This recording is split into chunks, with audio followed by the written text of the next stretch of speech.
Это соглашение, которое сейчас мы подписываем, это как раз и есть, ну, наверное, первая страница, первый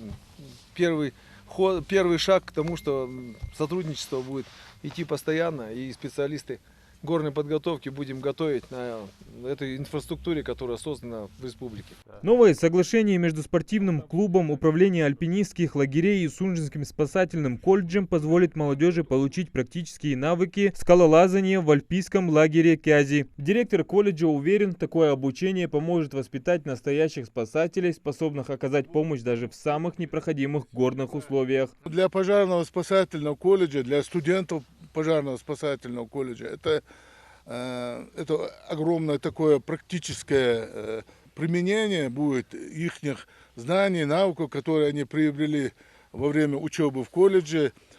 Кроме того, учебная программа для спасателей и для пожарных, она предусматривает и горную подготовку, и альпинистскую подготовку, и скалолазание, там все это входит, поэтому для них это будет очень полезно. Теперь после соглашения между лагерем альпинистов и руководством колледжа будет отобрано 10 студентов пожаро-спасательной специальности, которые 2 раза в неделю будут проходить подготовку под наблюдением опытных инструкторов. В Цейломе есть 12 маршрутов, начиная с первой категории до последней 6-й. В будущем по результатам обучения планируют присваивать им степени. На случай, если учащихся колледжа придется оставлять на ночь, альпинисты провели экскурсию для директора колледжа, показывая условия, в которых будут находиться студенты. Есть участники у нас завтракают, обедают, все, что нужно, проходит.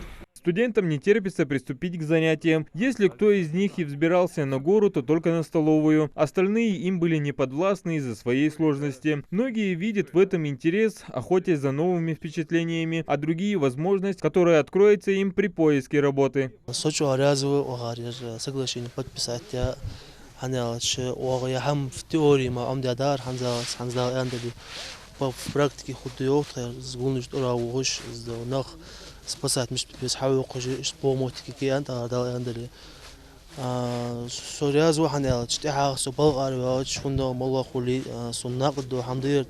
Лагерь покорителей вершин не раз обучал спасателей альпинизму, чтобы они могли предоставить помощь на любой высоте. Альпинизм — очень опасный и экстремальный вид спорта, где одна ошибка может иметь серьезные последствия, вплоть до летального исхода. В таких ситуациях они нуждаются в профессионалах, которые смогут оперативно и эффективно помочь в случае необходимости. Например, недавно ингушские спасатели успешно вызволили из беды Николая Куропаткина, который упал и сломал ногу во время восхождения. Они забрались на место происшествия и доставили пострадавшего в больницу. Огромная благодарность и уважение сотрудникам МЧС. Да. Как раз вот тут мимо проходит отряд. Мы поражены были их профессионализмом. Очень слаженно, очень быстро. Несли там часа 2 через все эти там буреломы, овраги.